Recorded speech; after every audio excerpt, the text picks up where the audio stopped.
You're listening to Mad Radio. Mad Radio. Mad Radio. Make a difference.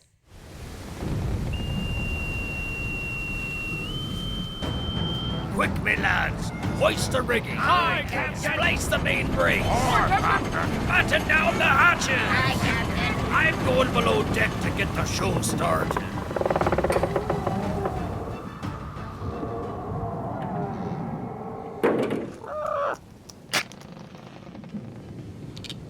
And now, he came here to chew bubble gum and trespass. But he's all out of bubble gum and he's not welcome here anyway. It's Mr. Get Lost himself, Brandon McCarty. Well, thank you, Petey. Hey, welcome in, all you scallywags, you swashbucklers, landlubbers, hornswogglers, and salty dogs to the Peg Leg Podcast, a show where we delve into the lives of fellow pirates and learn a bit more about the unsung heroes among us all. Arr! This week we travel to the Career Technical Education Division to speak with an individual who has 38 years in the administrative support career field with 21 years at MJC. Hey, this person is also an Air Force veteran, and we're going to talk about that. She was married for 24 years and now divorced for 9. She is a mom of 2 sons and a grandma to 3 grandchildren. That is Cadence, Joaquin, and Esme. She is a Green Bay Packers fan. Oh my gosh, it's enough to make me gag, but we're going to talk about that as well. She has a dog. It's a Dachshund named Hunter. She is the self-proclaimed neighborhood cat lady because she feeds everyone else's cats. Oh boy, she likes to garden and spend time with her grandchildren. She has almost 250,000 miles on her 2015 Toyota Corolla because, well, you know what? She drives a lot. We're going to find out exactly where she goes. Ladies and gentlemen, please welcome to the poop deck, Judy Wagner. Hello. Hello. Well, so many stories I feel as though that we're going to be talking about during this interview. But let's start with the first one then. So how, Judy, did you find your way to MJC? Well, that would be when I was in 10th grade. 10th what? 10th grade? So I didn't know what I was going to do after I graduated high school. In my school, the counselors didn't necessarily talk to you unless you were a 4.0 GPA. Okay. And I was more of the B student. And so one day there was an announcement that came over the speaker, and they said, oh, the Air Force recruiter is going to be in so-and-so room. And I was like, oh, that'd be interesting.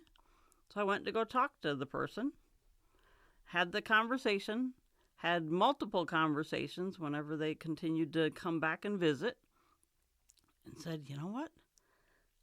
I can travel, I can get a career, and I get paid for it. But you can't beat that. So in 10th grade, my parents signed the paperwork because they had to. I wasn't 18 yet. So then 2 years later, graduated. A month to the day after I graduated, I was in the Air Force. I had done all of the paperwork before, so I did not go in as like a general right, job. Like E1 or no, what job for the did you? AFSC. Okay. So I went in as guaranteed is what they call it. So I had a guaranteed position within the Air Force. So they labeled me as a personnel specialist. So in other words, people and paperwork and processes. And right. So that's what I do today. So I did that. That was my first airplane ride. So flew down to Texas for basic training, did basic training, learned in basic training that I was going to come back to Texas after I got done with my technical training. My technical training occurred in Mississippi, Biloxi, Mississippi. I went there knowing that I was already going to go back to Texas. Was it hot during that time? Did you go during the sweltering months, or? I got done with basic training. That was summertime. June of, and I'll age myself. June of 85. Yes. So in the 80s. So June of 85, and then tech school was August time frame. Okay. Beginning of August or so. Had to stay in Mississippi at Keesler Air Force Base for an extra, I think it was 2 weeks. There was a hurricane, and so everybody that was on base then went off base in trucks and helped clean up the community. Oh, okay. Right. Wow. And then got done with training, and then went to Texas, stayed there.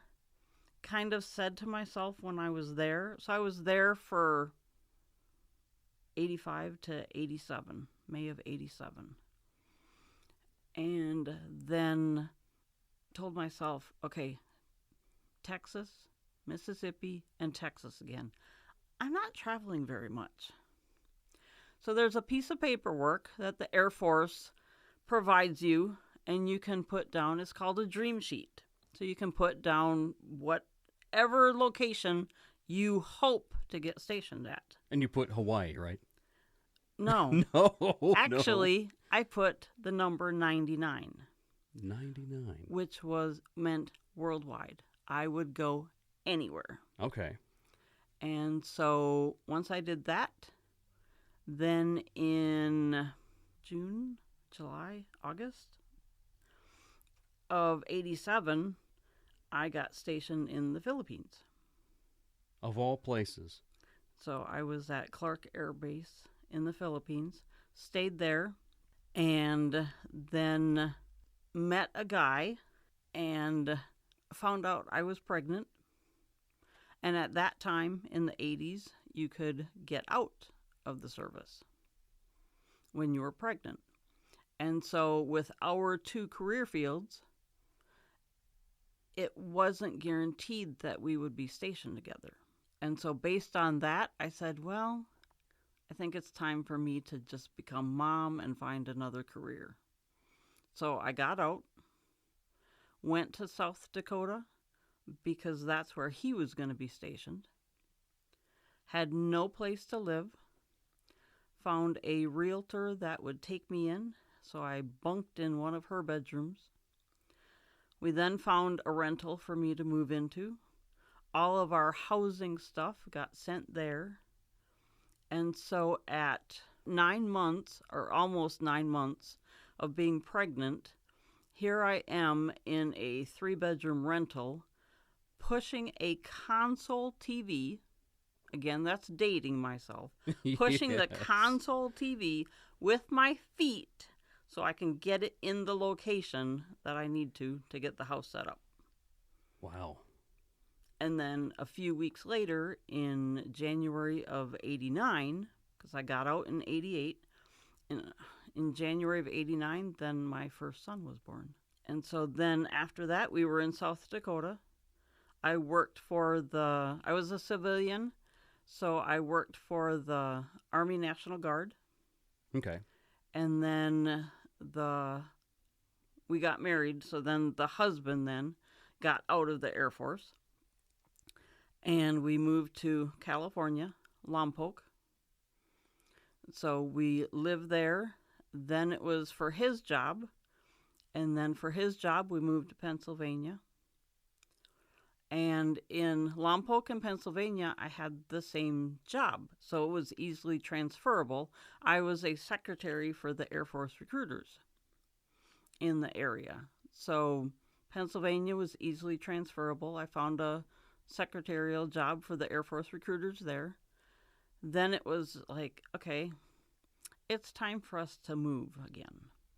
So we moved to California again. Oh, This the time- military life, isn't it Yep. grand? Then we moved to the Central Valley, to Merced, and it was for his job. So he was going to be working in Atwater. And so with his job, when we lived in Pennsylvania, he was driving 45 miles one way to work, and I was only driving 30. So when he did the house hunting trip, it was like, okay, you find, a house for us, and you have the short distance, and I'll drive. So his drive was only 10, 15 minutes, and mine, I found a flight secretary position in Turlock. So I started out there, but that job just did not appeal to me because I was playing solitaire for 8 hours a day.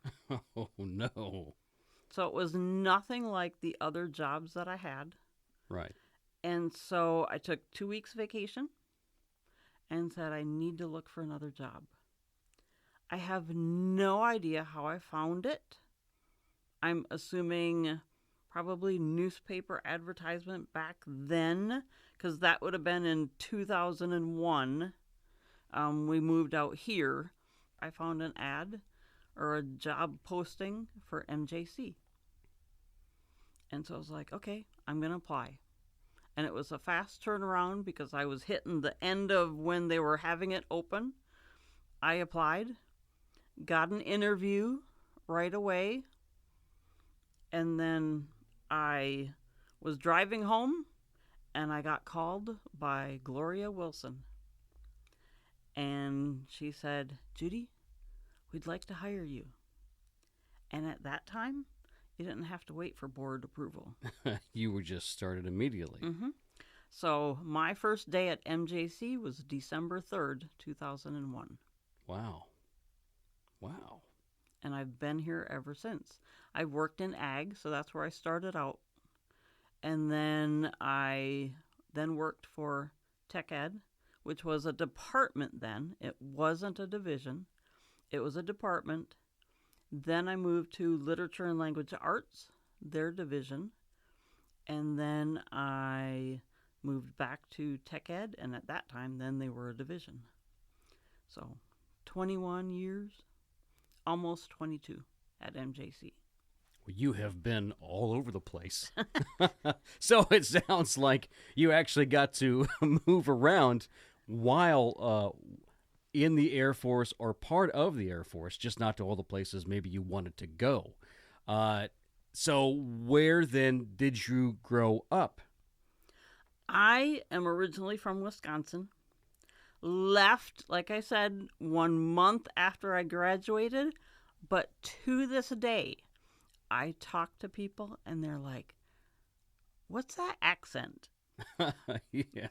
And they can determine, they usually choose Minnesota or Wisconsin.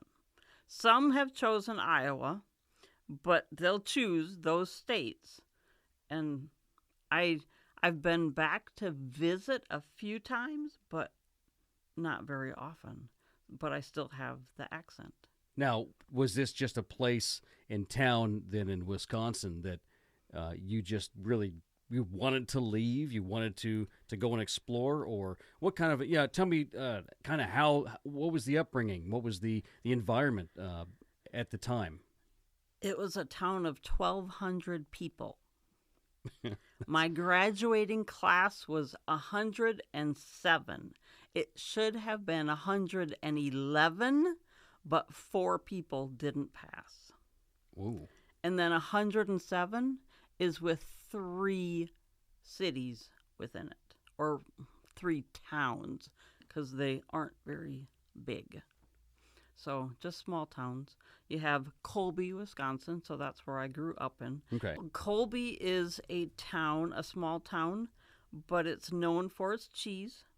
So when you go into like a grocery store, Right. if you see Colby cheese, That's or if where you it's see made. the mixture of Colby Jack isn't part of it, but Colby, yeah, we had the dairies and we So had is that the really cheese what factories. that's what a lot of Well, what it's like in Hillmar, right? Hillmar has the cheese.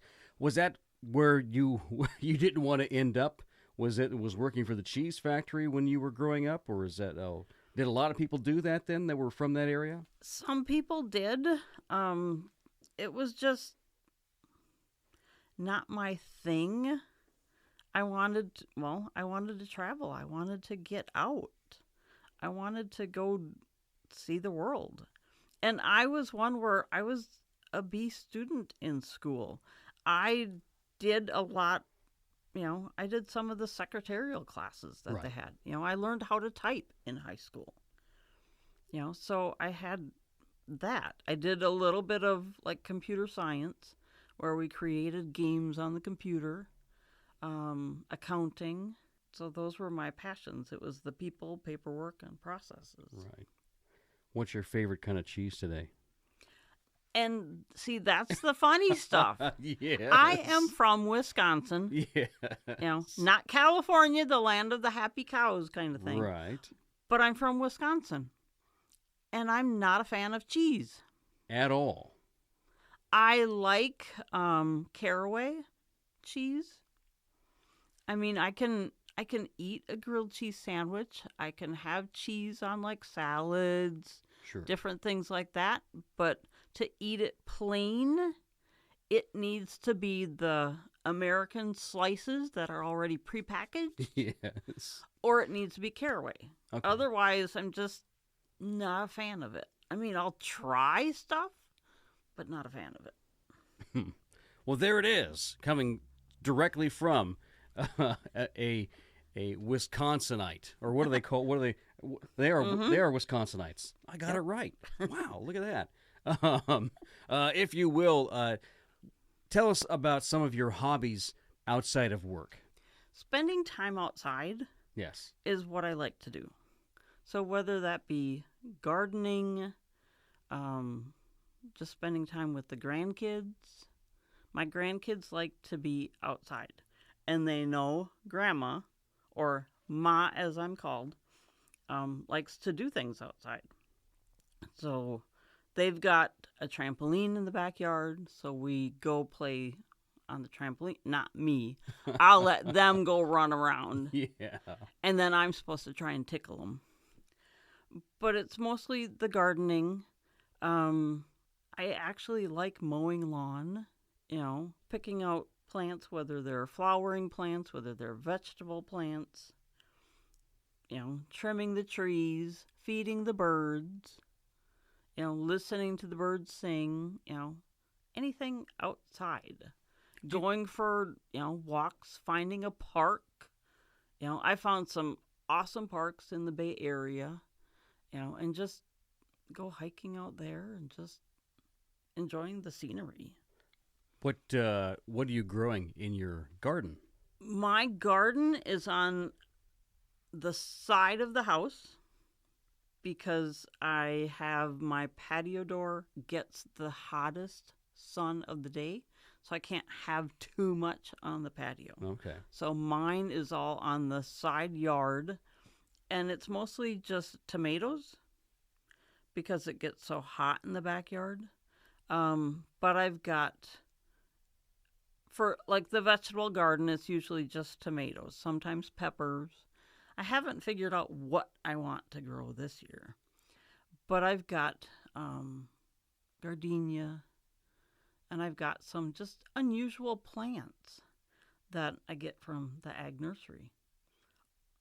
That's where most of my plants have come from. That's where the tree in our front yard came from. So you also said that you put a lot of miles on your vehicle. What are there certain places that you like to go to, or do you just get on a road and go, you know what, I'm just going to see where this thing takes me? There really isn't any rhyme or reason. I mean, You don't flip a coin and go, nope, left or right. not really, or Okay. not yet. Okay. I've thought about that, but not Yes. yet. My mileage comes on because MJC is in Modesto, and I live in Merced. Okay. So for the last 21, almost 22 years, I have been commuting. And so I love the drive. I usually have about my little halfway point where the brain switches. And for that halfway point, I'm in the beginning, it's if I'm heading home, my brain is on overdrive for work. And then that halfway point, and then it's like, okay, what do I need to do when I get home? Do I need to stop at the store for anything? All that kind of stuff. So I love the drive that way. But it's also, if people need a ride to the airport, I've done that. Sure. I've had people who have wanted to purchase stuff online, and then they find out where the business is located. And so there's been some people that have said, oh, well, I really want to purchase this, but the company's in San Diego and it's going to cost this much for shipping. And I'm like, I'll go down there. And so I have. Right. On our Fridays off in the summer, I'm heading somewhere. Maybe you were a trucker in another life. Maybe that's what it was. Well, my son is a trucker. Is he? So, yeah. Okay. That's hilarious. And I've thought about it. If I get tired of MJC, maybe I would. Okay. But he's a little bit better at backing up than I am. So. Do you have a CB radio name that you've already picked out? No. Okay. No. Maybe those still exist. I don't know. Jeez. Tell us about this dog that you have here. His name is Hunter, right? Yes. So how big is he? Is he a small dog, a medium-sized dog? I guess, how do you say that word again? Dachshund. Dachshund. They're about a medium size, right? Well, he's low to the ground. Okay. So if he gains any more weight, he'll waddle. Oh, the wiener dogs, basically. Yes. Mm-hmm. Right, okay. Now I'm tracking. Yes. And so Hunter is not his original name. You changed his name? Yes. Okay. Got him from a breeder in Oklahoma, and his name was Shooter. Shooter. But bringing the dog to California and being living in a city and opening up the patio door and saying, Shooter, where are you? That wouldn't work in California, or at least not in Merced. That's hilarious. So instead of Shooter, we chose Hunter. Good choice. It sounds a little bit better when you're calling him. How does Hunter get along with all of the neighborhood cats that you feel that the I need to feed? feed? Yes. In the front, he's okay with them. So if he can look through them through the front screen door, he's fine. Doesn't act up, just kind of looks at them, sniffs a little bit, but that's it. Now, if he goes out in the backyard and they happen to be up in a tree or walking across the fence, then he's like, no, that's my yard. And he's chasing them all the time. So they're getting mixed signals. They're like, wait a minute, Yes. you feed us, and now you got this dog who's going after us all the time. Yes. That's hilarious. What is something that you pride yourself in? There's, I would say, two things. I pride myself in, myself. I pride myself in where I've been, what I've done. I pride myself that I really enjoy the job that I do or the career that I have. I pride myself that the choices that I've made, whether they've been right or wrong at the time, has gotten me to this day. And I love it. I love my life. And I pride myself in my work ethic. It's just understanding that I love my job so much. It's that reminder that I'm proud of me, I'm proud of who I have become, and I really have enjoyed my life. I've made choices, right or wrong, but I truly have enjoyed it. And I will continue it for many years to come. What motivates you? That was a hard one. I know sometimes we find motivation in the most interesting places, but What motivates me is, I would have to say, just life in general. okay. I have people in my life that will tell me, that, when you wake up, today is a new day. Yeah, kind of. I truly believe what motivates me is not necessarily that it's a new day, but that I woke up. And so when I wake up, every single day, it's being thankful for that. And that's what motivates me. When I wake up, I go to the patio door. I open the door, and I am so looking forward. We're in April now. I am so looking forward to May, when we can have Fridays off. And then I can open that patio door, and I'm going to hear those birds chirping. And I'm going to hear, whether it's my day to mow the lawn, or I'm going to hear other people mowing the lawn. And that's what motivates me, is just being able to wake up and say, I'm here. It's just that happiness. That's Right. just me. Good answer. Why not? We should all be so lucky to wake up on a daily basis. I mean, the alternative is really not that not a good idea, I suppose, right? What do you like about the MJC community as a whole? I like the students. The students are why we're here. So I appreciate that they want to come to MJC, because it's that reminder that at the end of the month, we don't necessarily see those extra dollars in our bank account if those students aren't here. So I appreciate them, but it's that realization where they can teach us so much. It's interesting just to listen to some, and it's that realization that they can teach us how they think, how they react. There is a group of students that come in. They're usually like a Monday, Tuesday, Wednesday. I didn't see a whole lot today. But Monday, Tuesday, Wednesday, there's a group of guys that will come into the study area on West Campus. And they are just so happy, so cheery.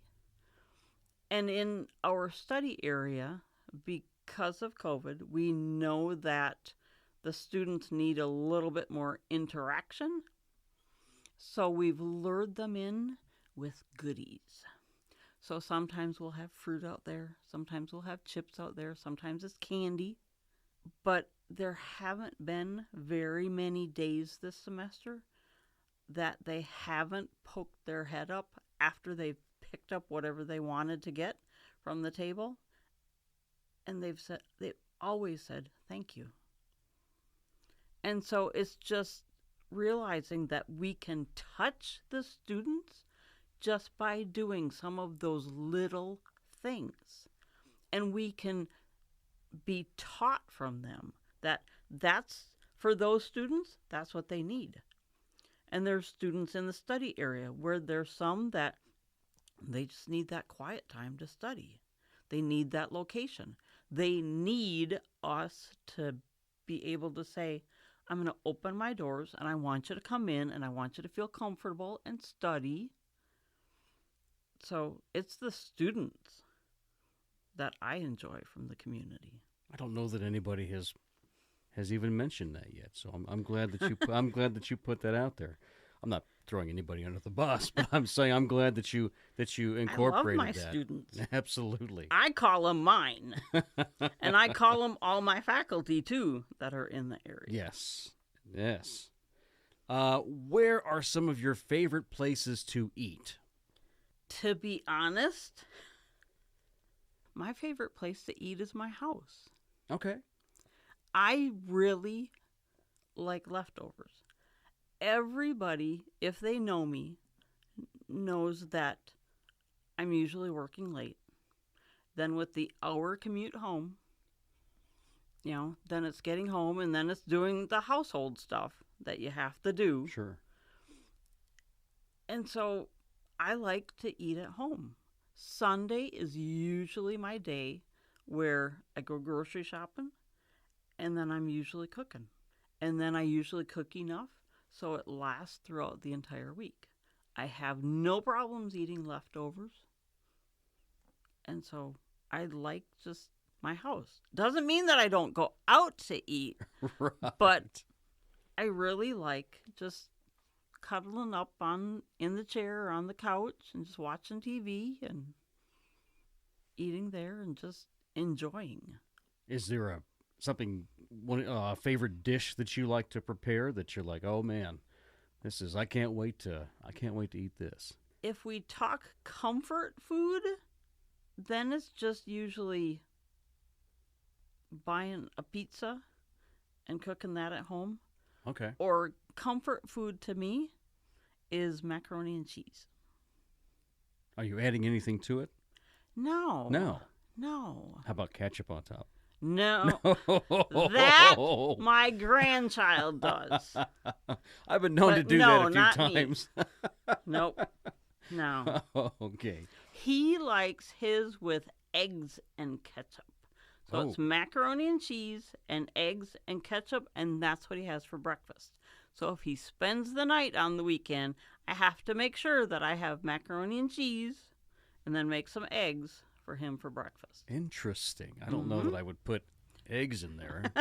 I've put like hot dogs. I don't know about See? eggs. Oh, man, he may be onto something. I don't know. I may have to try that, if only once. Yeah. If you will, who has been your biggest influence, either personally or professionally? I would have to say that my biggest influence have been the women in my life, the relatives.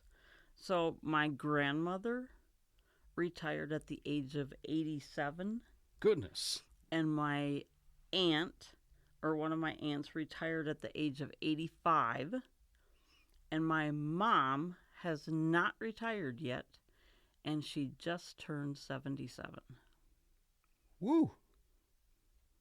So that's my goal.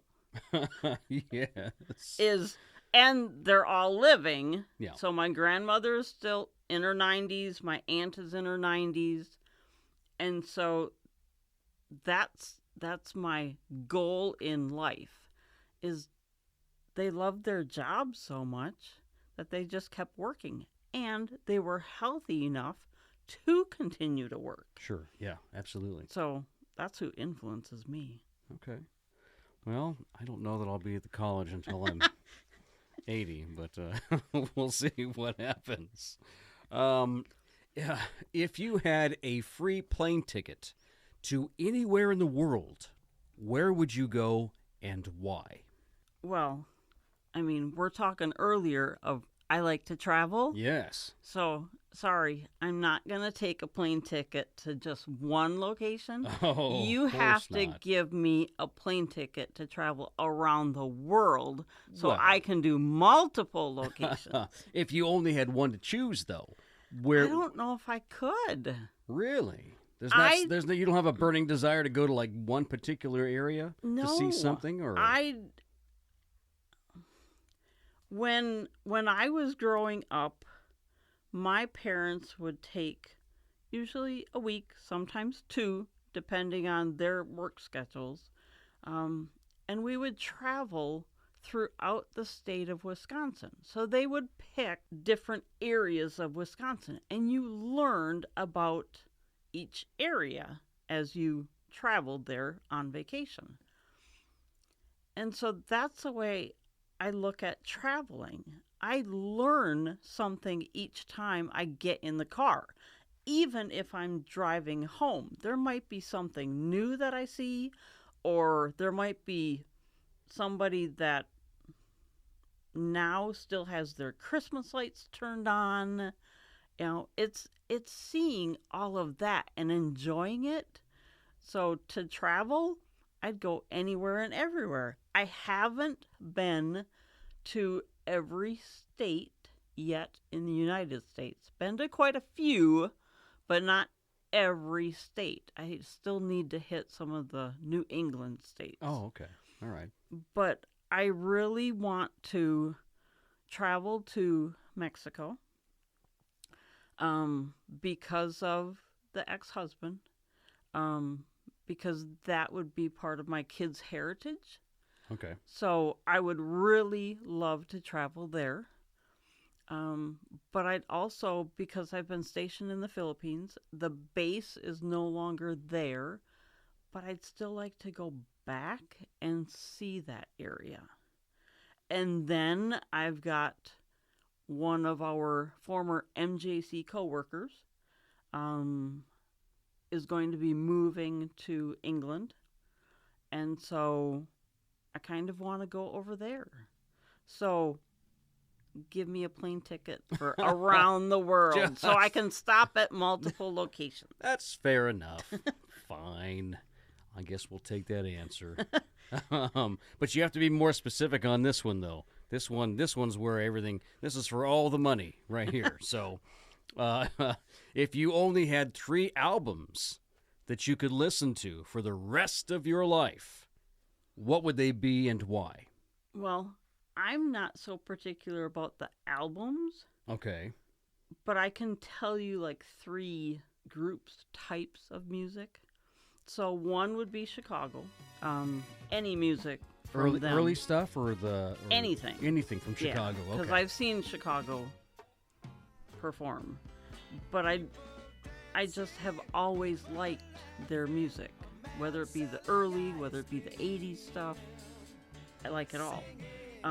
But then again, because I was a teenager in the 80s, I'll take 80s, any of that. Anyone in particular? No, I like all the 80s. Sorry, if you go to Pandora, I've got the 80s radio on there. And then I'm always bebopping at the just desk. Just an 80s soundtrack of of whatever was Yeah. going on in the okay, all right. And then the last one would be Maná. Maná. And that is a Mexican group. And I've been to a few different concerts throughout my lifetime. And I don't know if there's going to ever be any group that does a better concert. And I don't speak Spanish. So I just listen and just watch. And I just love just the tempo of the music and just the rhythm. So those would be my 3. Okay.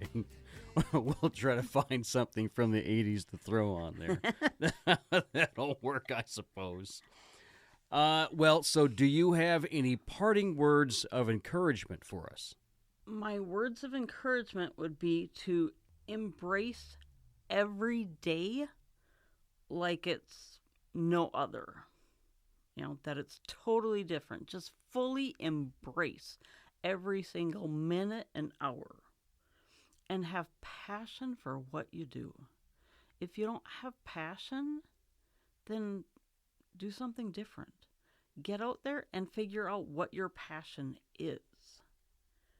And learn something new each and every day. I still do. I'm not one that's going to sit there and not learn anything or not be open to learning. It's just learning something new every single day is going to bring more information into your life. And for me, knowledge is power. And just to enjoy life. And if you can't do any of that, then it's time to move, to get out, to make a change. Absolutely. So if you don't like where you work, hey, Mm-hmm. you need to hit the road, Jack. Judy, thank you so much for being on the show, for giving us a window into your life, and I really appreciate you being here. Thank you. Well, the winds are picking up and the barnacles are collecting on the bow. Time for us to set sail, me hearties. This episode was brought to you by the Green Bay Slackers. They sell pants. Produced by myself. Edited by that cackling codfish over there, Patchy the Parrot. And music by the Beam Me Up Scotty Symphony. Well, we are smack dab into the 4-day work weeks. Hopefully, you're taking those Fridays to get some things done around the house. Whether it be those projects you've been working on or whatever it is that makes you happy. Just make sure to do that, all right, would you? And as always, remember, keep your booty close and your sword sharp, lest you find yourself swabbing the deck on the bottom of Davy Jones's locker. Until we meet again.